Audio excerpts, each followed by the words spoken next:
الحمد لله رب العالمين الرحمن الرحيم Alhamdulillahi Rabbil Alamin. Wassalatu wassalamu ala ashrafil anbiya'i wal mursalin Sayyidina wa maulana Muhammadin wa ala alihi wa ashabihi ajma'in. Pertanyaan dari saudari RZ. Bismillah, semoga Allah menerima semua amal dari kita semua, amin. Izin bertanya Ustadz, 2 pertanyaan Ustadz. 1. Apa hukumnya sholat id di rumah sendirian di masa wabah seperti sekarang? Atau boleh sholat id di masa wabah namun wajib berjamaah? 2. Untuk takbir hari raya Idul Fitri dan Idul Adha, apakah termasuk bid'ah untuk membacanya secara berjamaah?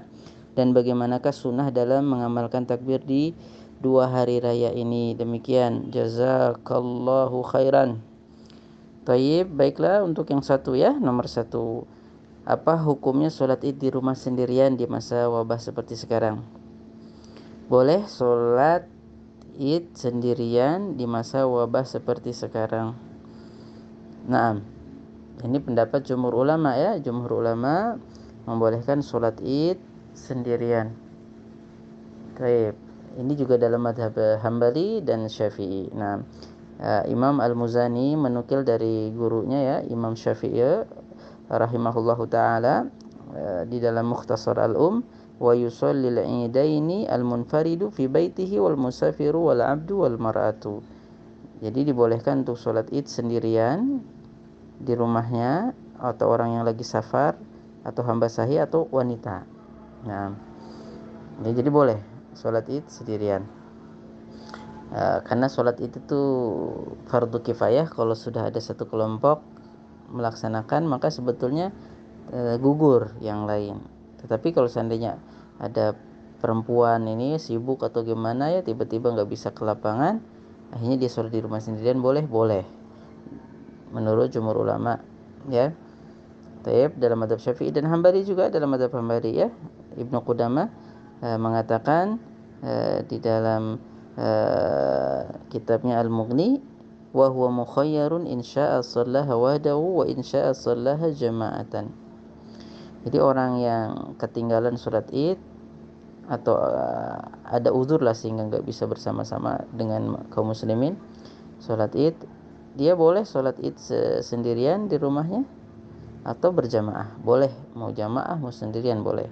Afdalnya ya jamaah ya, karena di sana ada riwayat dari Anas bin Malik dalam riwayat Imam Baihaqi ya, bahwa Anas bin Malik pernah ketinggalan sholat id, kemudian dia pulang ke rumah dan keluarganya dikumpulkan, dia sholat berjamaah. Nah, taib, jadi boleh ya, sendirian boleh, berjamaah lebih bagus.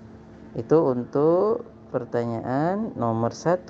Pertanyaan yang berikutnya apa tadi? Pertanyaan kedua, untuk takbir hari raya Idul Fitri dan Idul Adha, apakah termasuk bid'ah untuk membacanya secara berjamaah? Wallahu a'lam. Apabila bersamanya itu tidak diniatkan ini perintah dari Nabi, harus sama-sama afdal. Apabila tidak diniatkan seperti itu, ya otomatis saja spontan jadi sama-sama, ya nggak apa-apa, nggak bid'ah itu ya. Apalagi Imam Syafi'i pernah mengatakan begini, fa idza ra'au hilala syawalin ahbabtu an yukabbiran nasu jama'atan. Dan apabila sudah kelihatan hilal bulan Syawal, saya menganjurkan atau saya menyukai, kata Imam Syafi'i, an yukabbiran nas, manusia-manusia itu takbir jama'atan, sama-sama gitu. Nah, ini kan kalau dalam madhab perkataan Imam Syafi'i nggak apa-apa takbir Idul Fitri jamaatan, sama-sama. Wa furoda, sendiri-sendiri, jamaatan, sama-sama bareng-bareng, atau sendiri-sendiri, kata Imam Syafi'i. Wa furoda fil masjid wal aswaq, di masjid, di pasar, wa turuqi, di jalan-jalan, tadi di pasar-pasar, di jalan-jalan, wal manazil, di rumah-rumah, wa musafirin, orang yang lagi safar juga, wa muqimin fi kulli hal, orang yang tidak safar di dalam semua keadaan kecuali di tempat-tempat yang tidak boleh ya, di kamar mandi dan lain sebagainya. Di sini kata beliau, wa aina kanu, dimanapun mereka, wa an yudhiru takbiro, dan meninggikan suara takbir, wala yazaluna yukabbirun, terus bertakbir hatta yagdua ilal musalla, sampai datang ke musalla, tempat sholat untuk sholat id ya. Naam, wa ba'dal wudu hatta yakhruj al-imam lis-shalah thumma yada'u at-takbir. Taib. Wa ba'dal wudu, setelah sampai terus takbir sampai imam naik mimbar. Nah, baru takbirnya selesai. Nah, itu ya, itu perkataan Imam Syafi'i dalam kitab Al-Um. Jadi insyaallah enggak ada masalah takbir jamaah atau sendiri-sendiri. Nah, walaupun nanti memang ada sebagian ulama ya berfatwa kalau takbir sama-sama itu bid'ah. Takbir Idul Fitri atau Idul Adha sama-sama bid'ah. Tapi wallahu alam yang lebih rajih tidak bid'ah, apalagi kalau seandainya tidak diniatkan harus sama-sama. Afdolnya sama-sama. Ya, otomatis saja sama-sama. Nanti soalnya ada juga dalil yang digunakan oleh para ulama yang mengatakan takbir sama-sama itu enggak bid'ah. Ya, Umar pernah di Mina bertakbir, kemudian ketika orang dengar dari takbirnya satu kemah juga takbir karena mendengar Umar bertakbir. Jadi kayaknya Umar dulu baru yang lain seperti itu. Walaupun ini bukan dalil untuk takbir sama-sama, kata sebagian ulama yang melarang takbir sama-sama. Ini hanya dengar Umar takbir mereka juga takbir, tapi kan otomatis sama-sama. Jadi intinya nggak ada masalah lah ya, mau takbir sama-sama sendiri-sendiri itu boleh-boleh saja insyaallah, seperti yang sudah kita nukilkan dari pendapat Imam Syafi'i rahimahullahu taala. Baik, itu ya, mudah-mudahan bisa dipahami. Kemudian apa sih, bagaimanakah sunnah dalam mengamalkan takbir di 2 hari raya? Ini sudah kita jelaskan tadi.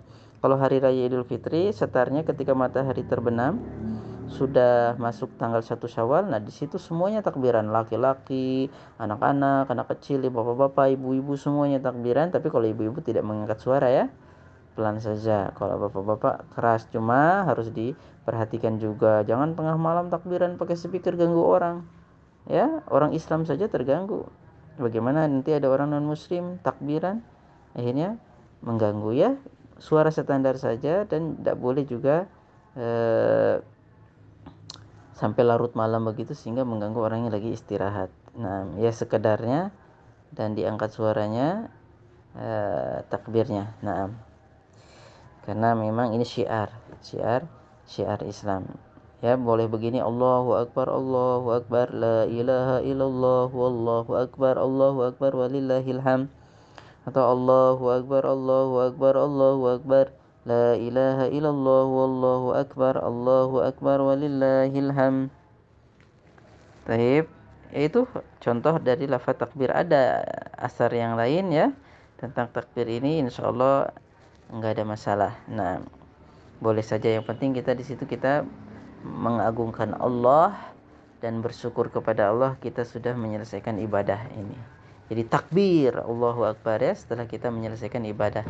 Mudah-mudahan Allah Subhanahu wa taala menerima amal ibadah kita semua. Taqabbalallahu minna wa minkum, wallahu a'lam.